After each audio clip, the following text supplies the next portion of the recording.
Billy Huddersfield Town. The most famous goal of Chris Billy's life.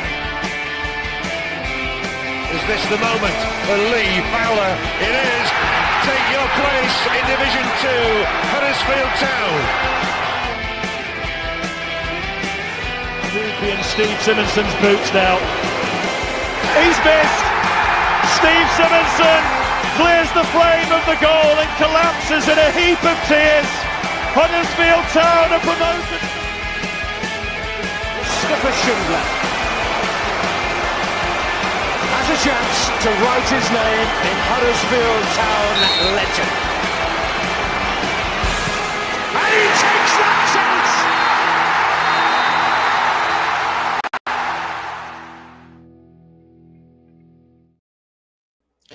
Hello guys, sorry we're so late and welcome to episode 99.6 of Huddersfield Town Social, part of the Andy Takes That Chance Network. I'm your host Nick and joining me will be Ian Kilroy, Gaz K and Andy K. And finally, after a horrendously pessimistic podcast last week, we've actually got something more positive to discuss. Town grabbed a 3-1 win against Mansfield in the Ver 2 to progress into the next round and followed up with another 3-1 win in the league against struggling Plymouth. Who would have thought that with all the money spent over the summer that it would be the much maligned Dion and Bojan that would spark a much needed recovery for Lee Grant. Finally, Lee Grant switches things up to two up top. But have we turned a corner or are we being a bit premature? Add your comments in the chat and we'll discuss all this evening. We are going to be doing a live podcast on Saturday the 29th after the Wimbledon game as well, guys. So that should be something different to celebrate our centenary podcast episode. Finally, it'll be worth the wait, I'm sure. Guys, how are you all doing? You all good? Yeah, I'm all right. Buzzing, we're not having to watch England. Look at us. Yeah. Instead of watching them. What a wise set of people we are. Look at us trying to avoid that. Dean Ball, evening to you, mate. Thank you for waiting just disappointed so long. Sorry a bit late. Go on, Andy. He's not even waited though, to be fair. I'm just disappointed that Bojan's not playing for Serbia. I would have expected to have been selected, but obviously he hasn't been. He's on fire. Look at Ghazi. Can't wait to talk about it. Look. Big fan. And there's a player in there somewhere, and I've always said it. Yeah. He's shite. You said that, Gaz, but he's nearly our top scorer now, mate. Oh, he's catching him up. Yeah, but it's like the you know, you used to go out with your mates, right, on a night out, and you used to chop birds up. All you had to be was slightly better than your mate. That's all it was. And the best way to do that was by knocking him down. So what I used to do was, slag him off, abuse his dress, whatever you want, just as long as he went down, you didn't have to go up. And that's all it is with Bojan. It's like a rising tide, Nick. Oh, guys, that's awful. Do you know what? The problem with football fans is an inability to change opinion. Sometimes shit players become good. Sometimes good players become shit. Not all of us can be right from the beginning, like myself, guys. Some of us are wrong, and we have to adapt the way we're thinking. Unfortunately, you're always right. When are you ever wrong? As you fall under this category. Bojan Radulovic, when he scored, who were it against when he scored consolation goal? Ran to the corner, did a love art, to which you stood up and said, "Fuck off!" as loud as you could to him. As he just scored for Town, you've still not got past that. You've still not got past that, have you, guys? And we're still suffering. But I think what we can take from this as a group is personal growth mindset, guys. You need to change your way you're thinking and accept that Bojan Radulovic, as of now, is the number 9 Huddersfield Town need to progress up this division. Okay. I don't think any fan would have thought at the start of the season, with Alfie May coming in, with all the money that we spent, that Bojan would be starting with Bojan and Dion up front. I don't think there's one fan that would have said that at the start of the season. Ian's had enough already. He's gone. No. Hopefully he'll be back at some point. He'll be sorting his kids out. Go on, Andy, mate. Well, he's lit the blue touch paper and then retired then, hasn't he? He's talked about growth mindset and group.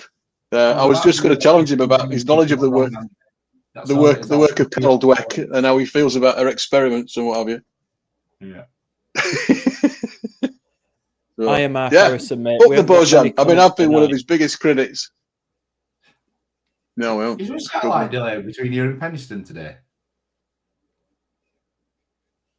I don't know, because I think there might be. I've had to switch my Wi-Fi off and on. knows what's going on. In real life, if that was genuine, if that wasn't real, that was a brilliant piece of comedy timing. I have to give you that. Don't know what you mean. Right, come on then, guys. Hopefully, we've got 55 listening live here. Hopefully we can get a few more, get some comments in, guys, and we'll discuss all. But first thing we're going to discuss is Mansfield. It's been a while. I appreciate that. And look, there were 973 in attendance, which tells you what people thought of this game. But when your confidence is on the floor and you've got a manager under pressure, it's any kind of positivity you're going to take it at you. So we needed this win. Obviously, a brilliant start for Dion as well. Harness playing a bit, supplying Dion from deep, who laid it off to Ashu, and nice cutback. But I mean, let's be honest, guys. I think sometimes when you're on a run like Dion, where you haven't scored for centuries, you just need something to hit in off your ass or a bit of a freak goal, and that's exactly what he got. Bless him, wasn't it? He come off defender onto him and in. It's one of the strangest goals you're ever going to see. It's one of the jammiest goals you'll ever see, but it's exactly what he needed, wasn't it? And then he kicked on from there. But I was really pleased for him because he's getting a lot of stick, and when you get into a rut, it's very, very hard to get out of it, especially when you consider like it was nearly a year, isn't it? It's a long time, isn't it, without scoring for a striker. So I were really pleased for him when that went in. Yeah, and not only has it been nearly a year, don't forget, Nick, he missed a penalty in that time as well. The guy, we won a penalty, one of our few penalties we ever seemed to win, gave it a Dion to give him a chance to get himself off the mark, and he managed to fluff that. But yeah, I have a feeling that was the only way he was ever going to get going, was one to bounce in off his metaphoric. He did bounce in off his ass. Did it hit him in the face or on the chin or something? But I don't know. I mean, did the keeper, didn't it? The poor keeper had no chance to. He just looked over him into the net. And then he seemed growing confidence in the game as well, which I thought I was pleased that he picked that. Lee Grant picked a reasonably strong lineup actually for that game. He'd obviously decided it was an opportunity to get a win, and he decided to play a team that probably, instead of being full of second strings, it was a bit stronger than that. And I thought Mansfield, to be honest, the first half, they made it easy pickings. We really needed somebody to ride in face. We've had two teams at home in a row, aren't really, who rocked up and let us dominate the game and done none of the dirty stuff that other teams have done with us recently, stopped us playing. Yeah, I don't think that's going to be the case, unfortunately, Gaz, on our next game against Mansfield. But it were nice. It were nice to have a game like that, and we really needed it. And then second goal comes from it's a corner, a bit of a scramble off the keeper, and Feeney puts in. And at that point, you're thinking, well, we're in complete control here. And actually, I thought the first half was so comfortable and really nice to see. And then comes out second half, you're thinking, right, let's control this and kick on and maybe get another. And then bang, 30 seconds, it's 2-1, and we're all thinking, here we go again. What's he been saying at half time? Well, in fairness to Nigel Clough, I thought he mixed it up. He obviously had it. I think was Akins playing right wing back, I think, in the first half. And then he put him up the front on the left hand side, and we just didn't react to the change of shape they scored. And to be honest, it's sort of 5 or 10 minutes then where they controlled the game. But for once, we managed to weather the storm and see it out. But we were fortunate we managed to bag 2 goals in the first half, which again is quite unusual, because that quite could easily been, in our past few games, could have been a 1-1 or even a 0-1. So, the fact they eventually managed to sort themselves, we had another tactical injury and Grant got them all in and had another conversation. I do wonder what he says to him at half time. I don't really understand why after 5 or 10 minutes in the second half, he has to have another powwow with them all and tell them all. Surely he must have seen what were coming.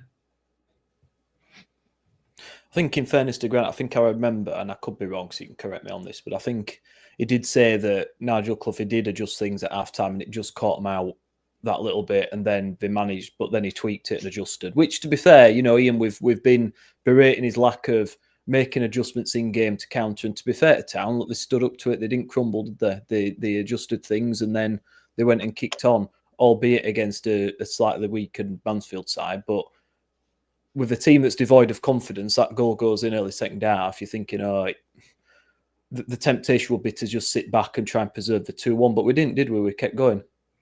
No, it was much better. But like you say, you got to caveat it all by saying Mansfield had 2 starters from the previous game playing. And Lee Grant was in a position where Kevin Nagle had been over a few days before. I think most of us expect to him reading the right act somewhat, in that we needed to get better results now. I think that was a clear message that we got from Kevin Nagle's somber sepia tone YouTube interview when he was speaking about how the season had gone so far. We had 3 games in 7 days, and it was important to win them all. Obviously, pre-season, it was spoken about the Virtue Trophy being something we want to win. And now looking at the team with part against Harrogate, the most effective player we had was a drone, and it wasn't one of ours. We were awful. We were shocking. But against Mansfield, I think you're forced him to start in a first 11. And now, the game itself, we were good. But again, against a team that is weak. The first 11 at Mansfield isn't great, but they've found a good way to play with Evans up top. But the second string isn't great. Lucas Akins has been in prison for the last few months, and he's getting 90 minutes or close to it. That's what we were playing against. And again, we did enough to win. Like you say, we did require that a technical timeout after halftime to readjust after Mansfield swapped from playing wing backs and a back 3. They kind of went back 4-ish in a weird kind of hybrid system. And we looked like we struggled somewhat. But what it was good for that game is, like you say, Dion Charles getting a goal. Just scoring the first one matters more than anything. Getting the goal, because he couldn't buy it up until this point, and it was a deflection off his chin or his foot or whatever it was. Doesn't actually matter, and that's a benefit of it. But if you're looking at that game as a whole, I was going to ask you boys, but for me, I think that's potentially saved our season. It's definitely saved Lee Grant's job, in that I feel like we were forced into playing 4-4-2.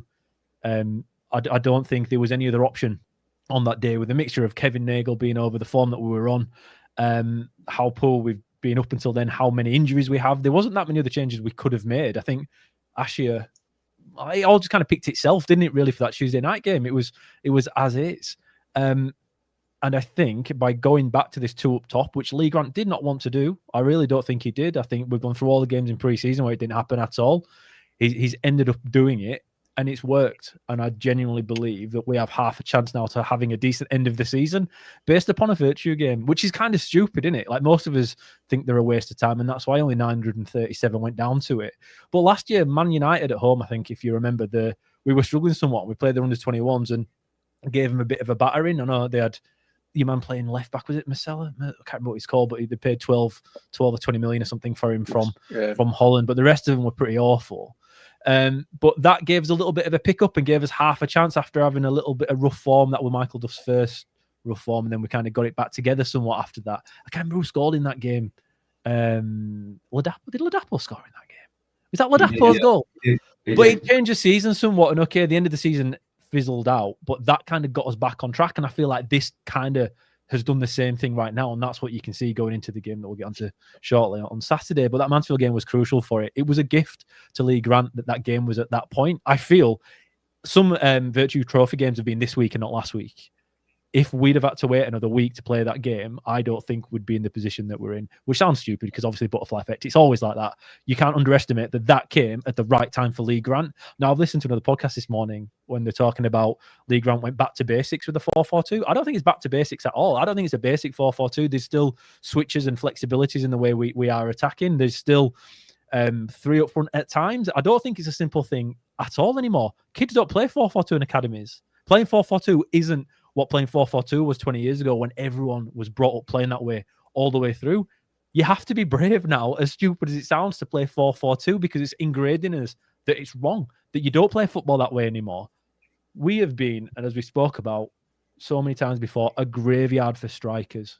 We have been awful for strikers. We've had strikers that play internationally for Northern Ireland still. We've got strikers that were record scorers in League One year after year after year and then did okay last year at Birmingham. We've got Bojan Radulovic, who scored 48,000 goals in Barnes in Iceland, but didn't seem to be able to get it going with us or Finland, wherever he's from.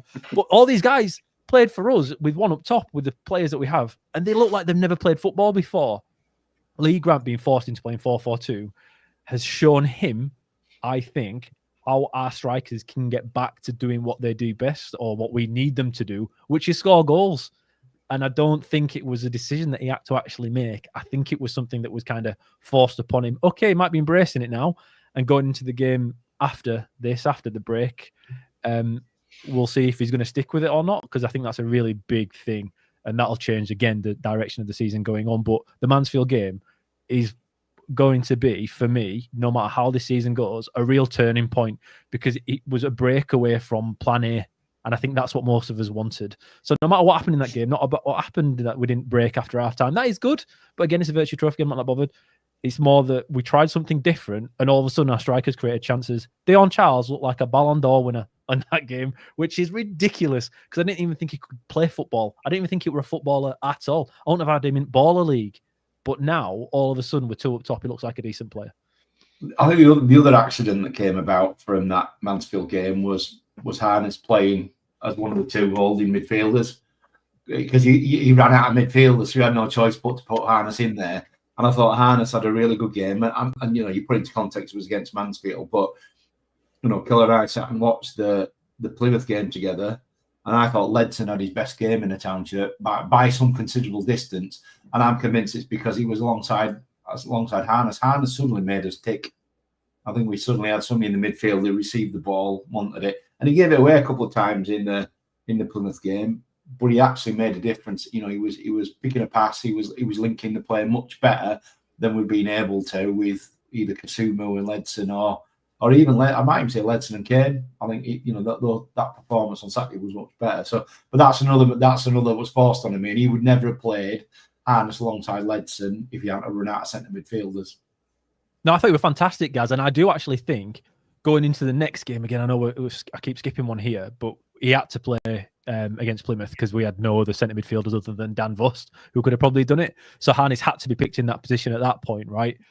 If Harness stays there or not tells me if there really is a desire to change your mindset in regards to Lee Grant, because Harness has been an enabler in that his performance has been good himself, but all of a sudden we've got options in midfield from centre back. I know Balker's a very big part of that as well. But like you say, Gaz, he'd really had little other option other than playing Ben Wiles there, but I don't think anybody wanted to see that. So Harness had to get in, and Harness looked amazing. Matt Shaw referred to him as like a quarterback on the field, and that is very much what I kind of saw him as, in that he would dictate in play. And we've had great centre midfielders over time, and while Marcus Harness isn't that, and he's never going to be that, he's much better than every other option that we've got. Like you say, I think he was more effective in it than Herbie Kane. Whilst I got a little bit more excited about him after his performance against Plymouth than Mansfield, it was just nice to see him put a shift in. And again, as long as we stick with it and with what's working, because I do feel like he enabled Ledson to play much, much better. I think that's really, really key to how this season will progress from here, if Grant finds something that works and sticks with it. Because at the beginning of the season, I think one of our big criticisms was that something would work and then would change it. Someone would score a goal and then he won't play. And then you're kind of playing out of form, and that happens so often. But with a rookie manager that has to learn his trade, learn his way, kind of take on the apprenticeship of becoming a football manager, because he hasn't been a first-team manager before. He's not been a manager of a B team. He's always been a first-team coach. This is the learning point where I think then you can start judging whether he is up to the job. And I don't want to sound too harsh, but I think that's what we're looking for as fans, isn't it? When you've got a new guy in charge. But Harness was fantastic, guys. Honestly, he were, bar Dion Charles, he was the best player on that field on Tuesday night. Yeah, I really enjoyed watching him in that role. I think my criticism of him playing on the right is that he cuts in too much and loses the ball. He doesn't stay wide enough to me. He's constantly looking to come inside, but then more often than not, he just runs into trouble and loses the ball. I think he's one of the best passers we've got at the club, though. And in that role, that's exactly what you need. So I think that could be the making of him in that position for us. I think that's where he's going to be most effective. And I'm just hoping, like you're saying, that when players start coming back from injury, because we've now had a 2-week layoff spell, I'm hoping that he's still going to deploy him in that role. Mark Harrison said, good to see the change and adaptability, a sign of growth in Grant, even if it was slightly forced on him. Mark Overend, it's only good to see if he continues what he's worked in the last 2 games, exactly what we're saying, mate, and plays a system that best suits the players at the club and picks a player best suited to that. James Murgatroy is asking what's wrong with playing 4-4-2 in League One. Well, there's nothing wrong with it, mate, but it's just not trendy at the moment, is it? It's not your Guardiola-esque football that everyone seems to want to play, even when you don't have players to be able to play it. I'm hoping that this is a sign of things to come now from Grant, that it gives the opposition something to think about, doesn't it? Because, even an idiot like me could sit there and tell opposition exactly how Town are going to play, what players are playing where, what the tactics were. If you're starting to mix up formations, even for the next 2 or 3 games, teams are going to be a little bit unsure. They're going to be, is it 4-2-3-1 or 4-4-2? What we're going, and it just makes it a bit more difficult for them. And hopefully then we'll see a bit of an upturn in results. But that 2 up top is massive for me. I hate a single striker up there because they've just been completely isolated. Dion Charles I have felt sorry for him in some of his previous games because he's just been running, he's just been on a hiding to nothing. He's just been chasing shadows most of the time. He puts the work in. He's always put the work in, but he's just never had any kind of supply. He's just been chasing the ball for 90 minutes. I thought, you're talking about it could be a turning point for Grant, Ian, but I think definitely for Dion Charles as well, mate, getting that goal like he did. He was really unlucky with a header as well towards the back end of that first half, which was just offside, I think, just offside. But again, a brilliant header, and then obviously goes on to score the 3rd goal, which is another really good header.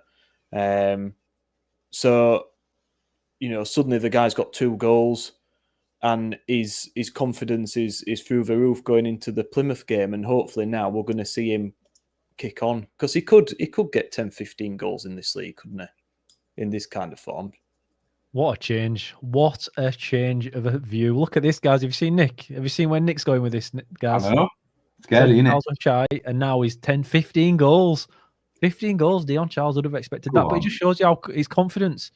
His confidence, when we're getting when there's 2 runners up top, it makes it so much more difficult to defend against. When we talk about Harness looking poor as a winger before, he did cut in a lot, Nick, but then you do cut in when you've got nobody to hit it to up top. Like, there's no one for him to cross the ball to for a quick flick on goal. Against Mansfield, Charles' 2nd goal is fantastic. Is it Ledson cross, I think, that he goes in actually? Yeah.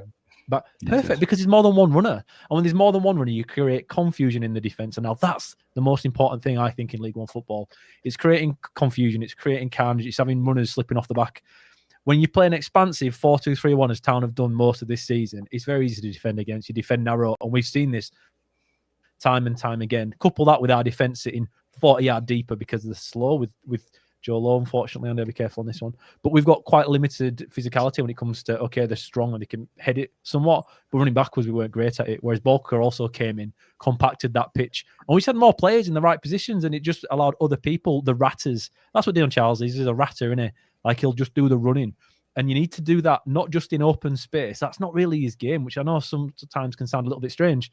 He wants to feed off those second balls and those quick crosses. And we did play into those strengths for a change against Mansfield. I really, really enjoyed it. And again, it's just nice to have progressed through a cup. And then today we've had a lovely 2:30 p.m. afternoon, haven't we, on Sky Sports, boys, watching the draw, trying to avoid Bolton as much as we could, and then we couldn't play Bolton. It was very strange how the draw went today. I don't know how they split it. How did they split it? So the second teams couldn't play teams that also finished second, and they were away from home. But then they split it again, didn't they, within the group? It was a very strange draw. Yeah. So down to Lincoln we go a week after the 1st of December, which I quite fancy that trip out, actually. But it's not the most exciting of draws, is it? No, I think to say it's underwhelming would be an understatement, but then there aren't many that would be overwhelming. I suppose Salford was one that a lot of people wanted, but you feel anything else just to tick another ground off in it. It's winnable though, isn't it? I think we've got to treat it competition with respect and go and try and get as far as we can in it, because if you do win it, it's a nice bit of silverware, isn't it? Let's face it, we're certainly not going to win FA Cup or any of the others, so it's probably the only chance that a club like us has got of winning a cup. So I think we've got to get down there and try and beat them. And Lincoln are in dazzling form at the moment, so it's certainly a winnable tie, isn't it? Look how excited Gaz is. You can just tell that he can't wait to get there. Some of us were at work, so unfortunately I couldn't watch the draw. Really, some of us have a job. Let them eat cake. Don't we play them again on New Year's Day? Yeah, we do. Yeah. I'll enjoy that one. In succession, aren't we? Yeah. Yeah. Andy, another person I want to highlight is Owen Goodman. So obviously Lee Nichols has been in, not done much wrong really. He's pulled off some decent saves, but then Owen Goodman comes in, and after that mistake at Harrogate, you're thinking, oh, how's he going to do here? You know, let's hope that he's not. He doesn't make any more mistakes. I've always really liked his distribution. I think that really helps the defence and getting us on the front foot. And there is a point in the game where I think we're still at 2-1, and they have a breakaway, and I think it's Akins who gets put through, and Goodman saves from him. And that's a really key moment in this game, because if he puts that in for 2-2, who knows what's going to happen? But he stood up to it, made the save, and to me, I don't know what it is, but to me, I'm more confident with Goodman in goal that our defence is more solid, and I can't really put my finger as to why. Because Lee Nichols pulls off some really good saves, is a really good goalkeeper, but I just feel a bit more assured with Goodman in goal. I don't know whether it's to do with the distribution and the speed of it, but we just seem to play better as a defensive unit, in my opinion, with Goodman in goal. What's your take on it? I think it's the speed of the distribution. I think shot stopping wise, I don't know that much about goalkeeping, but they appear to be fairly similar, pulling off similar sort of standard of saves. It's just the turnaround and the ball being back out of defence quicker and us starting to build with it is better. That's the only reason, and I think that's why he's kept him in on Saturday as well, because we just do things quicker. The problem with Lee Nichols is he's slowed everything down to know what to do with the ball half the time, and that's the major thing for me. That's the only reason I think he can have stuck with him for the game on Saturday, as well as this game in the Virtue. Yeah, I think it's speed of distribution. That's the only difference.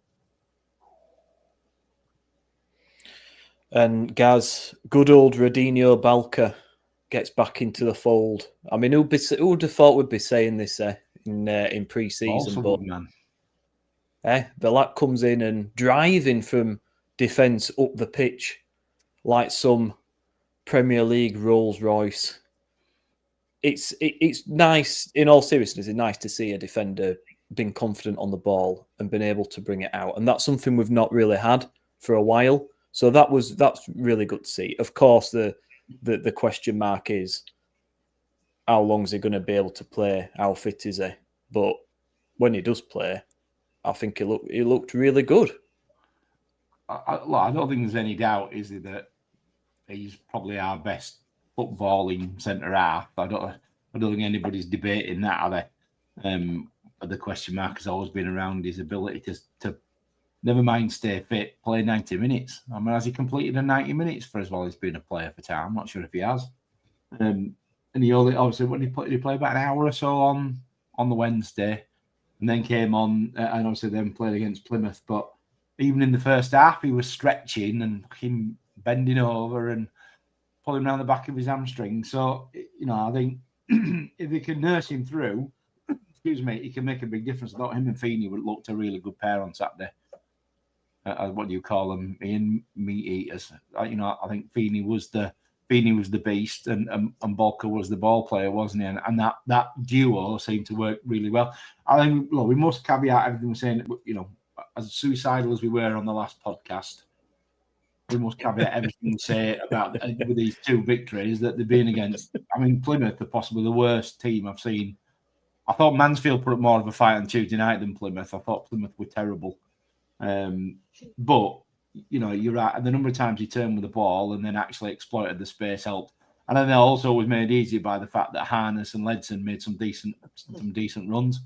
So they were moving men out of the way to create the space. Whereas we seem to have had a period before that where the centre midfielders just found an opposition player and just stood behind him, hoping the ball would go somewhere else.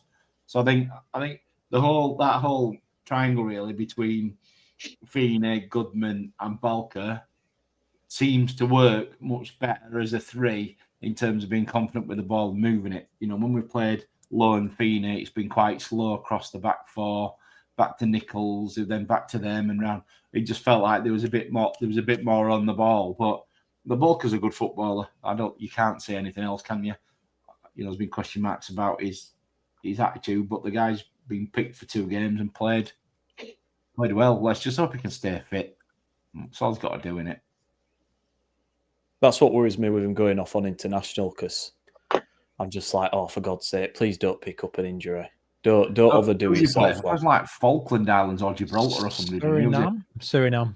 Yeah, so it's on the same sort of level, I think, isn't it? Suriname. I'm going to Google what rank they are in the world. They're James playing tonight, so they're top of World Cup A.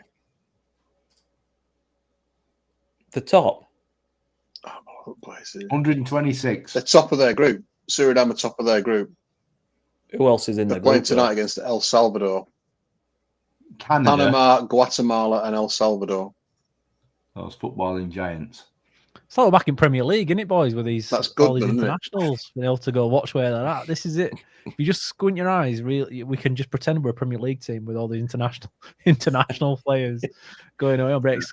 Balker's brilliant. He's like, I feel like I'm a bit like Balker though, Gaz. I do 2 games and that's me done for the season. I retire more times than Rodinho Balker gets injured. I think I'm done again now. Can't be bothered for another couple of weeks, and I'll see how he is. But no, he's a cracking player though. He is, isn't it? I think at championship level he did struggle somewhat physically. I think at that level, the top teams in the championship are Premier League players, all but status, aren't they? Most of them, and he struggled a little bit when he first came in, I thought, but he's adapted a bit like Radulovic has, and now in League One he seems to look a total class above everybody else, and nothing gets me excited. Nothing gets me excited as much as a centre back getting the ball 10 minutes into a game and running about 80 metres upfield with the ball. Just running. Not even looking for a pass, just going. I mean, he didn't bother tracking back either, though, when we did lose the ball. So that is a touch of an issue, but I'll forgive that because he can run with it. And then his passing of the ball's incredible. And I don't want to jump into the Plymouth game directly, but he showed also in that game how well not only Goodman's distribution is and how it changes the way we attack and start attacks going forward, but the way he can totally change and bypass any team's press with his passing, which to me, I think, boys, is probably as good as anybody else in the team.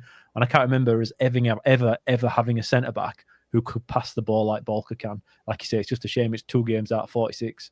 Because if he was available for 35, 36 games this season, I'd probably back us to go up. I think he's that important, and he's changed the way we play. And again, it's Plymouth that weren't that much better than, or much worse than Mansfield, as you mentioned, Gaz. But he just totally changed the way we attacked and defended even. I think our entire game changed on the basis of him being there and Harness being in midfield with 2 up top. We've got, if we had a full squad, we've got a right group of players, but the problem is they just never fit. Same with McGuane. Like, he's supposed to be really good on the ball, but we just don't see him, do we? That's a problem. James Murgatroyd said how many games until I have 6 months sweet state. Let's not go there, mate. Let's stay positive, eh? Let's try and stay positive. Ben England, evening, mate. Good to see you so late in the day. Mark Overend, when will Hoggy appear on the bench for the first team sweepstake also? Well, who knows? You say never with this team, mate. I mean, he's obviously, Hoggy, he's come back in as a kind of player, mentor, supervisor for the kids. I mean, he's obviously kept himself really fit. He was one of the fittest players we had. So he's obviously in the right shape to be able to do that. Surely we're not going to see him on that bench, lads, are we, at some point? I mean, it might get to that with the injuries. Oh no, even Gaz might be on there if we carry on. There's no way we won't see Hoggy on the bench at some point. Honestly, I think if anybody was to put money on whether we would or we wouldn't, and they put money on, say he wouldn't be on the bench for the rest of this season, I think you'd be being silly. I honestly don't think there is any realistic way where he doesn't get at least one substitute appearance. Maybe it is in the Virtue Trophy. Maybe it's in the next round on the bench if we've still got a lot of injuries. But I'd be very surprised if he don't play. Hoggy loves playing football. We know what he's like. You just know what his mindset's about. He'll want to play football. He'll want to run around a little bit, shout at people. He is somebody who will always want to play football, and I wouldn't be surprised to see it at all. In fact, I'm pretty certain we will. And I feel like the way it was announced that I think we're aware that he's been with the academy working with them all season. So I announced it all of a sudden. And that was because the day afterwards he was playing for the B team. So I feel like they had to say something. But how best to get ready for a game with the first team than to play with the B team for a few weeks and get fit. We'll lower our numbers. We are struggling in midfield, and having Hoggy on the bench at this point won't be the worst thing in the world. I know his legs was looking like somewhat of an issue last season, but he's had 6 months off now, which is probably the first time he's had 6 months off without being injured ever. So he might be something we could use in small sporadic moments for the rest of the season. But I'll be very surprised if he don't get an appearance at some point. Is there any news on Evans and Watmore? Because last time I heard there'd been a setback, but what does that mean? Does that mean a setback as in, it'd be a couple of weeks because they're just taking long, or is it a setback as in 3 months? Like, there was no real clarity on it, was there? It was just kind no, but they're not going to put a photo in Dubai, are they, like Herbie Kane did? I don't think anyone else will fall for that one. I think that one went down pretty poorly, so maybe the best way to go about it is saying nothing. Maybe they're doing it the right way, Nick. Yeah. But it'd just be useful. Same with McGrain, like he's on the grass training, but what does that? How far off are these players? Because it's been a long time, and we should start to see some of them coming back surely soon, with another 2 weeks off. Ben England, if it's you that sits next to me, mate, in the stand, then big up to you, because it's very depressing in that area. So there's some right moaners that sit around us. And that's coming from me. So well done, mate. If it is you, good to see you. Thanks for listening. Right, lads, come on. We've done too much on this Mansfield game. Let's get on to Plymouth, because 4-4-2, Arnis sitting deep, Ruskin left back, Dion and Bojan up front, Miller giving some much-needed width on that left-hand side. Now, I just think we just play better with Miller in. I think he offers so much in terms of directness, pace, trickery, quality. I thought pretty even sort of first 20 minutes, Plymouth had a bit of an all, but after that, we pretty much took control. And I just think with two up top, we offer so much more going forward. And you know what stood out to me was when Bojan chased the ball down and he held it up and he backed off the player, he forced the foul and he won a yellow card. And I thought, do you know what, Bojan? That's sticking it to Gaz, that is, mate. That's one thing. Because he would never have done that even a couple of months ago. But now he's beefed out. He's been on the pies.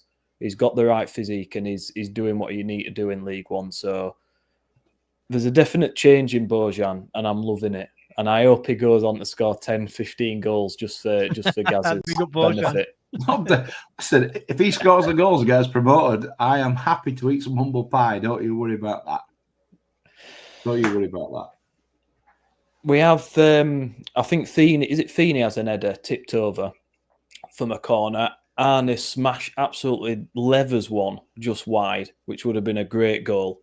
But then first goal, and I did listen to one of the Plymouth podcasts. I think did you mention it, Ian, that you'd listened to on one of the previous episodes? And Gaz, you're talking about our last episode being suicidal. But I tell you what, mate, if you listen to that Green and White podcast episode after, because I'm sad like that. I like to, while I'm working, I like to listen to some away pods to see what they're like. I do, just to get a bit of a different view. But Jesus Christ, if you think ours was pessimistic, give that one a listen, mate, because I tell you what, it's refreshing for a change to see that you think you've got it bad, and then you listen to some poor other sods and you think, actually, no, it ain't that bad compared to what they're having to go through at the moment. But they were slating Plymouth for that first goal, but I really liked it from a town perspective. I thought it was a really good passing move. Arnis involved again, deep laying it off, and I think again this is the advantage of having two up there because there's somebody there in the middle.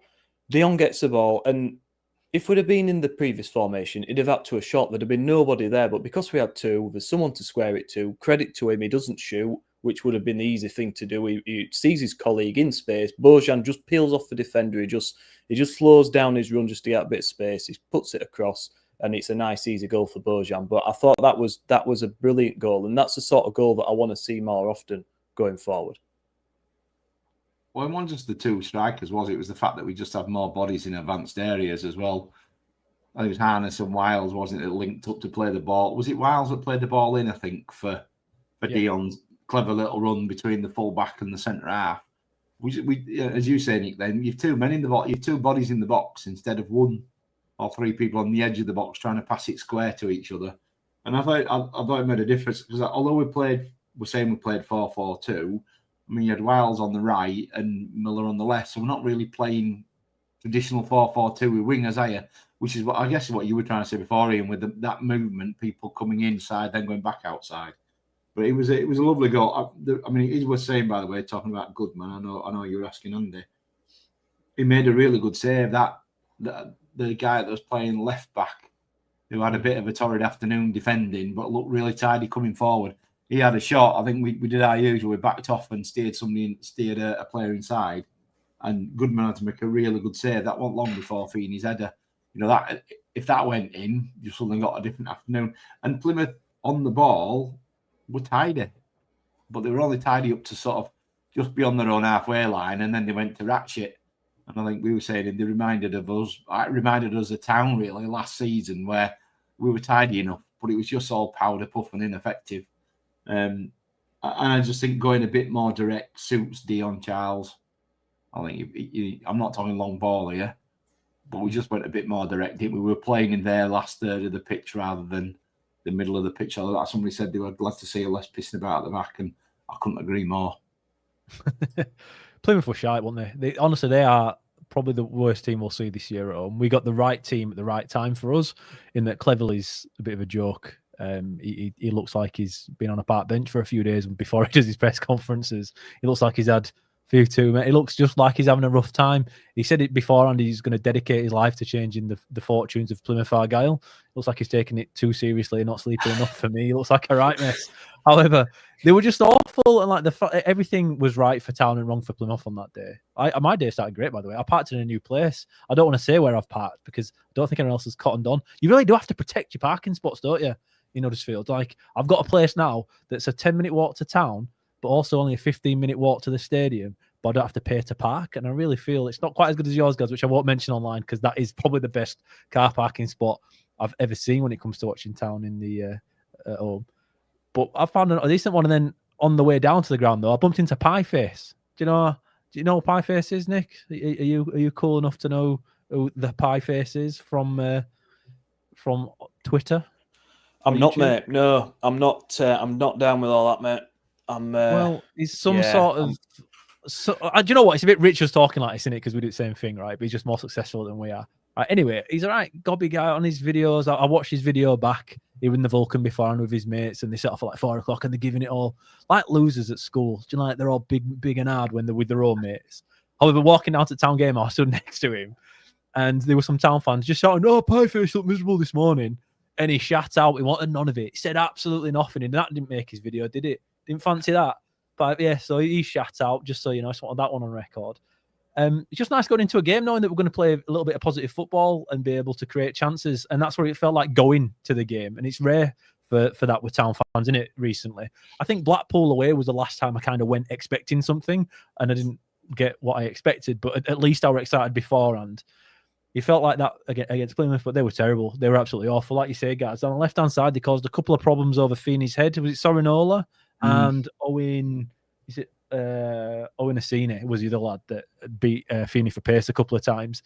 But they just played like you say, like we did, guys, where they kind of got the ball and technically they were okay, they're proficient, but they were no cutting past. They were playing nothing that creates anything. They were just everything was in front of us. Everything was in front of us, so they made it really easy to defend against. And taking the easy pass sideways, like Andy's gone now, so I can really go at Joe Lowe a little bit more. When Joe Lowe gets the ball, he stands up, he has a look, he looks forward, then he walks a couple of yards further forward, stands up, looks forward, walks a couple of more yards forward, and then he's taken so long that he's only out balls then to a fullback. Plymouth did that all game. It was just centre back to fullback to centre back to fullback, trying to take the safe passes. And then eventually they'd try and force something forward, but they'd waited too long. That tempo wasn't there. And for us, with two up top, it really caused them all sorts of issues because we can give Wild shit, we give Ledson shit for disappearing in games up until now. In a compacted space, which is what it became, they're good. They are actually really quite good and nippy at picking those balls up. The biggest difference wasn't just the two up top on Saturday, it was Balker at centre back.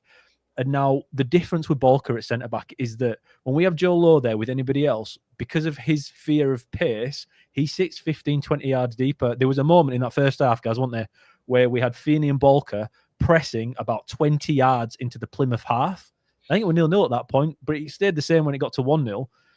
we didn't stop. We were still positive, and that positivity comes from the defensive line. It was so much further forward. That, to me, is why Ledson looked like a total different player, because it wasn't a massive space he had to fill with either Kane or Kasumu or whoever else is in there. Him and Harness had a much smaller place to play within because the centre-backs were pushing with them.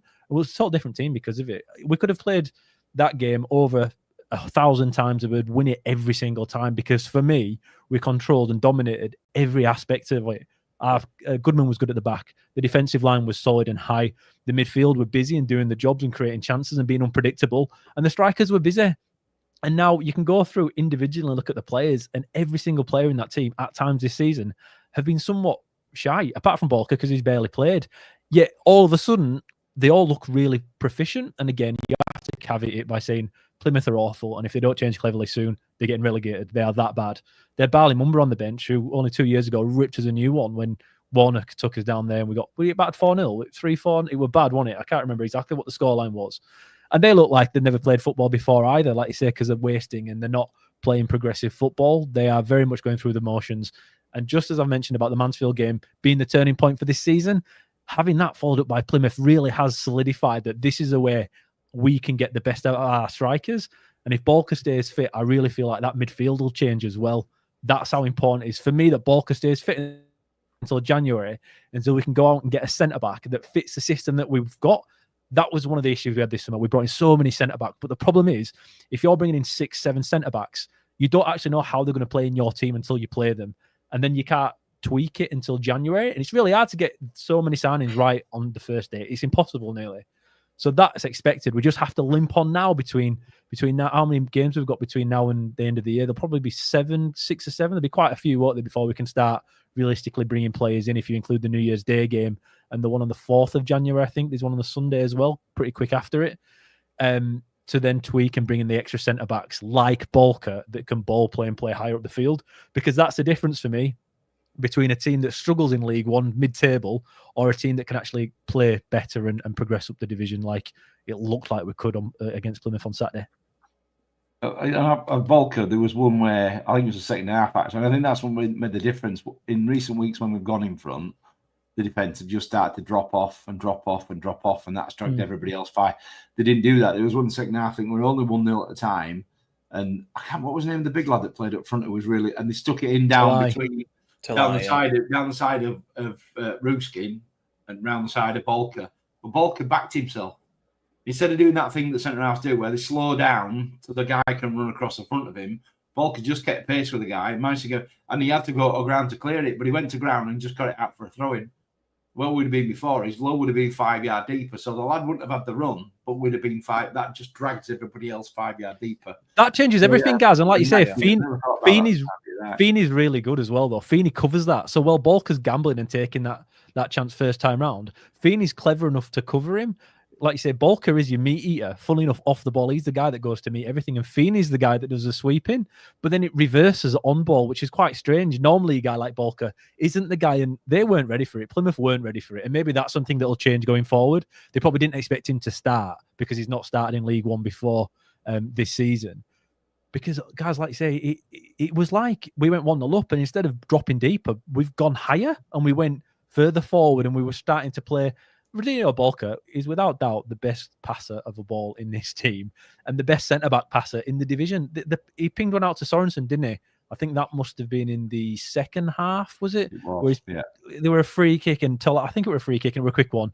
It got back into play. Talai's gone to close him down, and he just made him play the Hollywood ball. But he did play the Hollywood ball, and he did it time and time again. Him staying fit, for me, is the most important part of this next month because he's that influential with the way we play. He's a joy to watch as well. I don't like saying he's a Rolls Royce, so I don't think he's a Rolls Royce defensively. I think he's somewhat limited, and there's little weaknesses here, there, and everywhere. But on the ball, he brings something that nobody else does. The problem is it's Saturday, Tuesday, isn't it? That's the problem now with the schedule we've got. I mean, look at this. We've got 3 games in a week. Is he going to be able to play all that? I don't think so. So how are we going to adjust without him? That's going to be the question, isn't it? Sorry, guys, go on. You're going to say something? I was just going to say the thing with Volker is your intros, because I've seen him getting bullied by Tom Eaves, who's possibly one of the worst professional footballers I've ever seen. I mean, Tony's absolutely owned him that day at Northampton, didn't he? But the way that Plymouth played, I thought they just played right into our hands, and for once we actually took advantage of it. So, you have to give credit where it's due, don't you? The corner defending in particular was really poor, and that's where the second goal came from. I mean, when you've got Bojan winning flick-ons at near post from a corner, that's when you've got to look at yourself and say, "Come on, we need to shape up here." But he does. It goes to Dion and puts it in. Does a nice shushing gesture probably to Gaz, just because he's sick of being taken the piss out of. He's got 3 goals now, so telling everyone to shut up. Nice little bit of banter. Hey, Gaz, Nick, Gaz, if he'd have shushed you, if you'd have seen the shush, what would your reaction have been? If he'd done it directly at me, they got a thumbs up. Bloke's been phony for a year, so bag 10, mate. Then come and shush us all you want. But somebody said apparently that is his celebration. I don't know if that's true or not, but it is. It's a bit of joke. It's a bit of banter, isn't it? You got to take it, haven't you? Absolutely. And then put the gloss on it. Ashia, I mean, that Plymouth defender, I think he's been to Joe Lowe's school of backing off, hasn't he? Backed off. And Ashia, I mean, everybody knows what he's going to do. Cuts onto the right foot, a nice killing shot into far corner.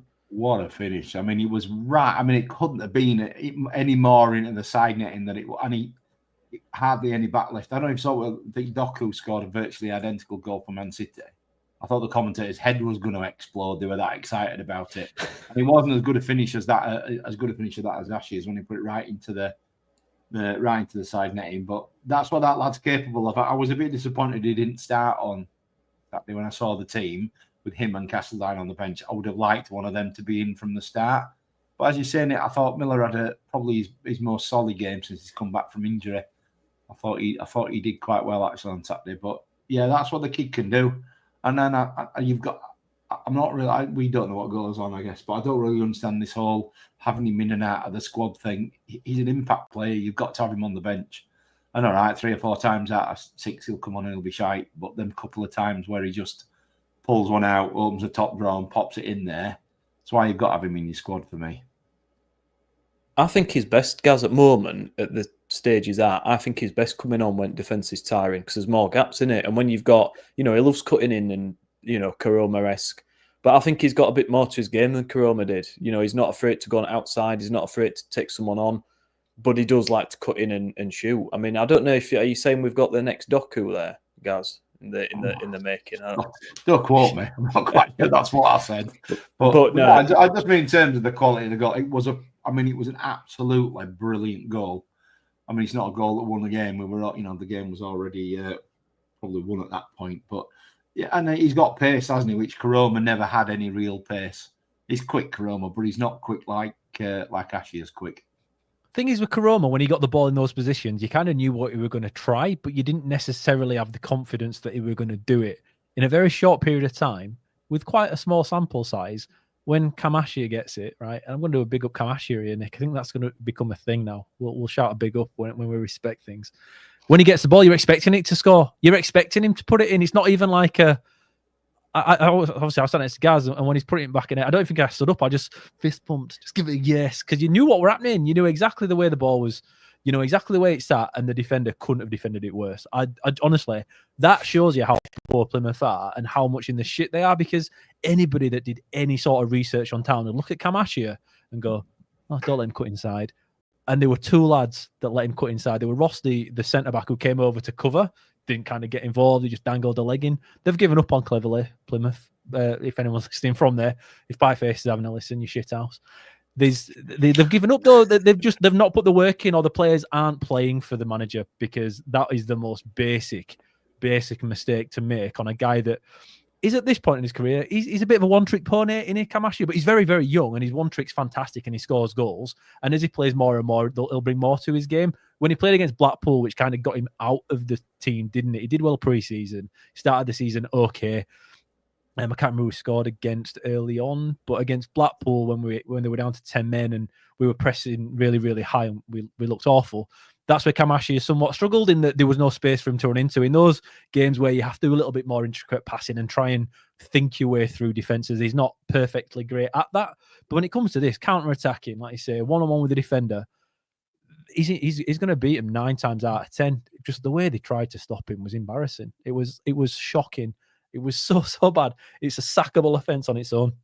But what a finish! I just love him. I absolutely love him. They're in a match day 18. I won't have him in, and I found it quite surprising when League Rank got into that kind of frame of mind just to leave him out entirely of the squad. I didn't understand it at all. I think when you've got players like Kamashia, like Josh Karoma, again, they're a little bit different, but both of them create moments. Both of them can create something out of nothing, and we aren't a team blessed with loads of players like that. So when you do have one, you have to find a way to keep him in your team and bring him on when it's right to do so. And like you say, in these kind of games late on, he's perfect for it. He's absolutely perfect. He runs so strange, like with his arms out. He's not particularly fast, is he? He's quite strong. He's not lightning fast. He's not like he wins races by 10, 15 yards. But the way he runs is quite wide. And I think that buys him a lot of space because it means the defender has to stay further away from him. Maybe it's that wrist thing on his arm. Maybe that makes people feel like he's bigger than he actually is. But whatever it is, if they give him a one-on-one, he cuts in and puts it in that corner every time. He's something special when it comes to finishing those one-on-one chances. Still got something to learn though, because he was at fault in the build up to their goal. Really, the ball was.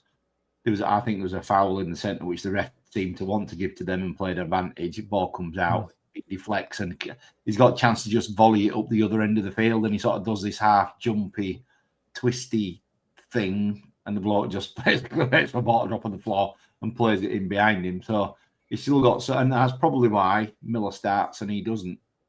That's junior football to adult football, isn't it, guys? In senior football at League One, you make one mistake like that, you're fucked. You've conceded. You can't, even as an attacking winger or attacking midfielder, in that position of the pitch, make mistakes like that. And he will learn. But we've got Joe Taylor does a similar thing. They switch off in moments. Yeah. Joe Taylor cost us 3.2 million, according to rumour. So players do have that issue, especially early on in their career. And Kamashia will adapt because I do think he's a very smart player. I think he plays intelligently and will adapt to not make that mistake again. But yeah, I'm with you guys. I think he was somewhat at fault in that second. But again, that's another young thing. When you score a goal, you switch off because you think your job's done.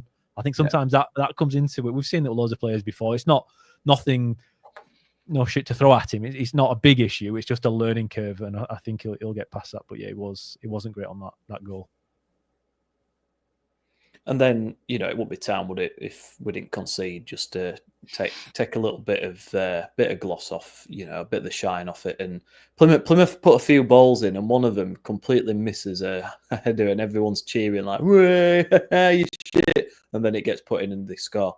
That if we didn't have 15 million strikers on books, I'd be looking at him in January because he's decent. He's half decent for a team at bottom that are really struggling. He gets a fair few goals. But, I mean, let's be honest, game were over at that point. So it was a mere consolation for Plymouth. And we never looked like, going into ourselves and losing the game, let's be honest. And in the end, 3-1, take that all day long, wouldn't we? Certainly after last week's pod, I think if you'd have said we'd win both of these, I think real pessimistic buggers like me were predicting 2 defeats. So 2-3-1 wins, I'll take that all day long. It's a nice change, isn't it? It's a nice change, but I don't think we can get used to it. I think the next 3 games that we have are so difficult. I think even if we do really well, it'll be a little bit of more of a roller coaster than this last 2 games have been. Any other standout players then from those 2 games? I mean, we've mentioned quite a lot, haven't we? I just think everyone in general looked more comfortable in this setup. More on the front foot, more assured. And obviously we've got to caveat it with, as you said, the fact that both teams, Mansfield, very much an altered side, and Plymouth for a dog's dinner at the moment. But you can only beat what's in front of you. And we looked a lot more comfortable, didn't we, as a group in this formation. Do you think Grant will stick with the 2 up top then, guys, for this? Because we are going to have some more players back, hopefully. Is that temptation going to be to mix things up again for Mansfield away? Or do you to me, this is an ideal 2 up top scenario away, because Mansfield are a tough side, especially away from home. We need that presence up front, surely, don't we? Oh, I think so. I don't know. as we said, he sort of stumbled on it, but almost by accident.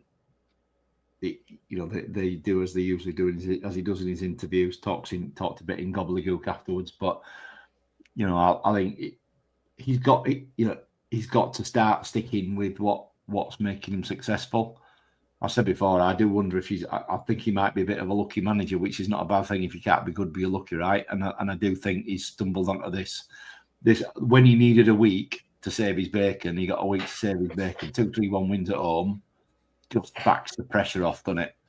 But I hope so, because I think Mansfield, they've got another wily manager, and every time he's come up against a Steve Bruce or a Michael Duff, or in this case, as it's going to be a Nigel Clough, he sometimes has been found wanting. Challoner against Stockport, he's been found wanting against these managers who been there, seen it, done it, and are cute enough to try and mix it up. It won't be the same game, will it? The game we have at Field Mill, is it called Field Mill still? It won't be anything like the game we had at home. But we've got to go win. We're still 10th. We're still within touching distance of the playoffs, and the league is so tight between. Is it 10 points between 2nd and 19th or something? It's so tight, this league. If you string 3 or 4 wins together, we're going to be right back up there. He's got momentum. He's getting the fans back on side.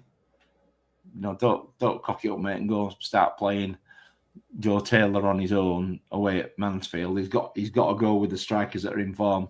Can't believe I'm going to even say these words. So he's got to go with Bojan and he has to. But you can't. They will be absolute mad unless they've got an injury. They've had a week's rest. It'd be absolute madness. 2 weeks rest, sorry. It'd be madness not to go with them. It would be. The thing is, though, right?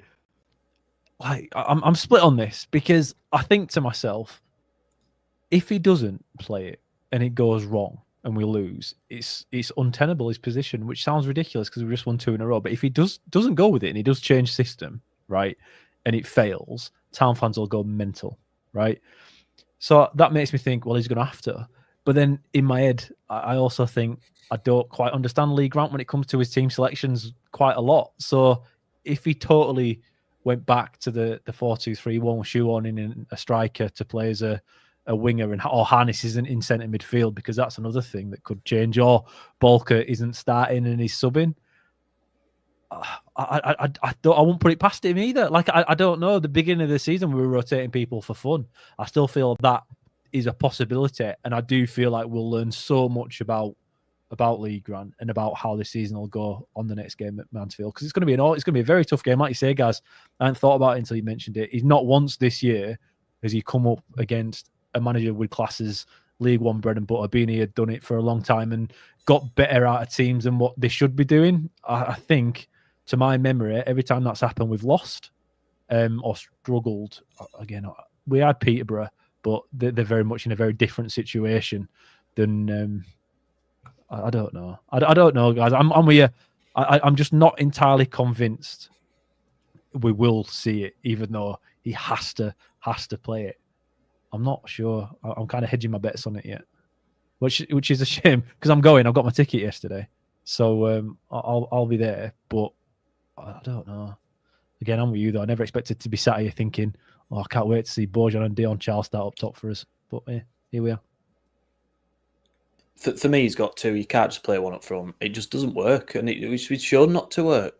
He's stumbled across a system that clearly works, that the players are a lot more comfortable in, that's getting results. We've scored 6 goals and only conceded 2 in 2 games. We've got strikers who were completely redundant, who's now in form, scoring it.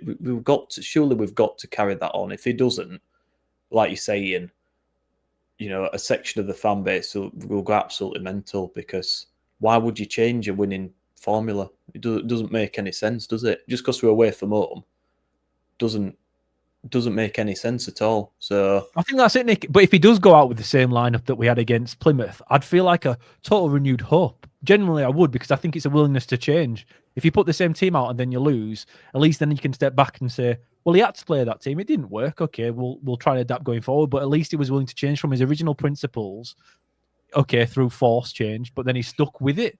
there's just a few issues they have in that I think players have earned the start and then been dropped previously. Like Ashia potentially this week. I thought he probably did do enough to start, but didn't. Just interesting to see what it is. It really is a turning point. I mean, he can switch it in game. We've got players coming back that you can switch formations in game now.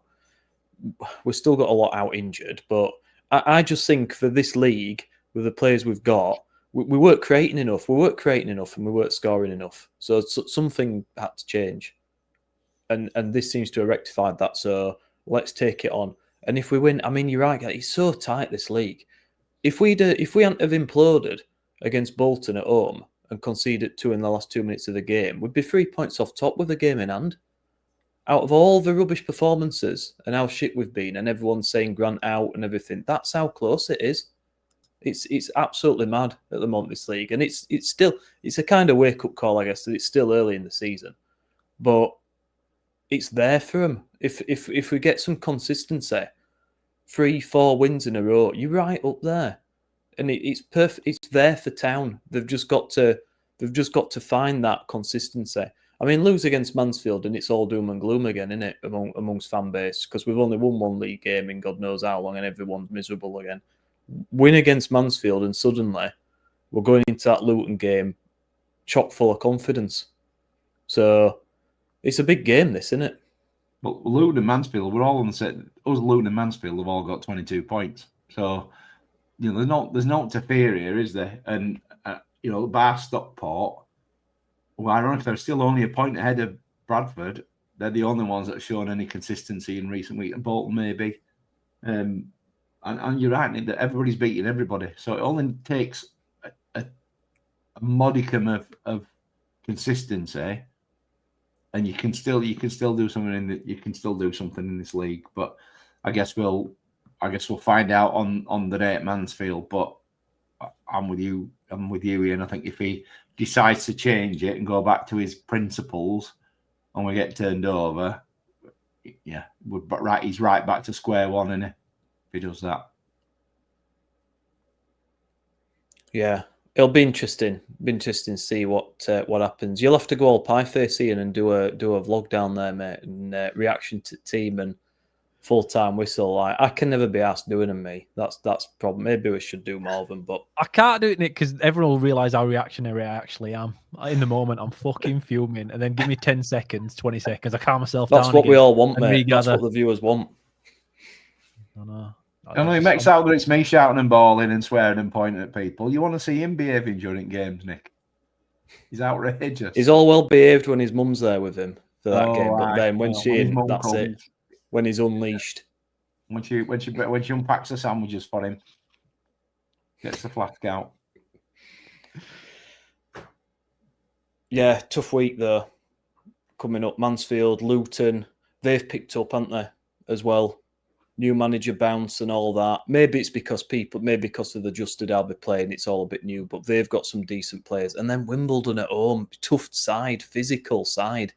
I know they got turned over the other week, but they're not going to be easy either. So three tough games. I mean, yeah, again, could be all the positivity, but then lose 2 of these games and suddenly it's pressure right back on. I mean, do you think it has bought Grant a little bit of time, this, at least to January, to kind of look and say, look, we're not going to get relegated. we're not at quite at Cleverly level, are we? With Plymouth, we're not going to get relegated. So let's stick out a bit more. Do you think he's earned that bit more time now? Yeah, I think he has. I think he'll get the season as long as we don't fall so far away from the playoffs. Today, Town have put a new advertisement out, I think, for a first-team performance analysis. And I feel like this will be the rest of this year trying to flesh out that backroom staff and potentially look at director of football. I still think that might be something we'll look at from January onwards. We've gone through that many managers recently. Lee Grant is going to get a longer leash than anybody else has had recently, or anyone under Kevin Nagel's ownership of the club. I think that's what most of us accept as being probably true. But these couple of wins really have released that little bit of pressure because we're at 5 defeats in a row beforehand. I think apart from form like that where it is so bad, he's somewhat safe. Considering what happened last year after we got rid of Michael Duff late on and it fell apart, you learn from that and you won't do the same thing again. You hold on to the summer and see what goes on. I feel like Lee Grant, with these last 2 wins, has probably bought himself more or less this season, unless he doesn't pick 4-4-2 against Mansfield and we lose horrendously. And then we're all frothing and raging, like you say, Nick. But no, they were definitely stress-relieving victories for Mr. Grant this past week. I'm not sure, Kurt. I think I'm with you. I think he probably learned the lesson. He lost his rag when Duff drops out of the top 6, and he binned him thinking, well, this is easy, we'll sort. And then, hopefully he's learned his lesson that, we're outside the top 6, but listening to idiots on podcasts and sacking managers because we say shite probably is not a right good idea. Probably need to be a bit more mature than that. So I think Grant already had the seat. What he is doing, though, is getting the fans back on side. Is Grant, which is mega important. Because if we genuinely are going to have a run at getting promoted, and I still don't think we're good enough for top 2, by the way, as we stand, but we're certainly more than good enough for the playoffs to get through those kind of scenarios, as we've seen in years gone by. If you're not all together, it's really difficult. So I think the 2 victories went a long way to get us back on side, and it was just nice to watch some reasonably exciting football. It was attacking. It was direct. I'll say it wasn't long ball, but it was direct. We wanted to get it forward. We wanted to cause some problems. I was looking at the stats earlier. I think it was like 21 shots or something. But we actually had less possession. They had 52% possession. We had less possession, 4 times as many shots, and it felt like 4 times as many shots in the game as well, which was the exciting thing, wasn't it? It was Northern football, guys. It was. There's a catch. That could catch on, that, Nick. Yeah. There's some t-shirts, maybe. You just want to be entertained. I say it everywhere. It's not that hard, is it? It's not hard, but we just want to be entertained. We just want a few shots on goal, a few tackles getting stuck in, people giving 100%. If we lose the game at Mansfield, but we've given 100% and it's just not fallen for us, fans will be understanding of that. But if we just rock up playing shite football, off showing absolutely nothing, then people are going to be annoyed because it's too expensive. It's too expensive to travel all that way and pay to watch absolutely zero entertainment. So, I'm just looking at the League One form table. So the last 10 games, we're 17th, Luton are 15th, and Mansfield are 14th. So we're all on the same points. We're all in pretty similar form. Them 2 games are there to be won. They're there to be won. It's just whether Grant's got the balls to go and play 2 games away from home in the way that he played a home game against Plymouth. How's he going to get too clever? We shall see. Shall we have some predictions for Mansfield then? You go first. You've got a ticket, Ian, so you should go first.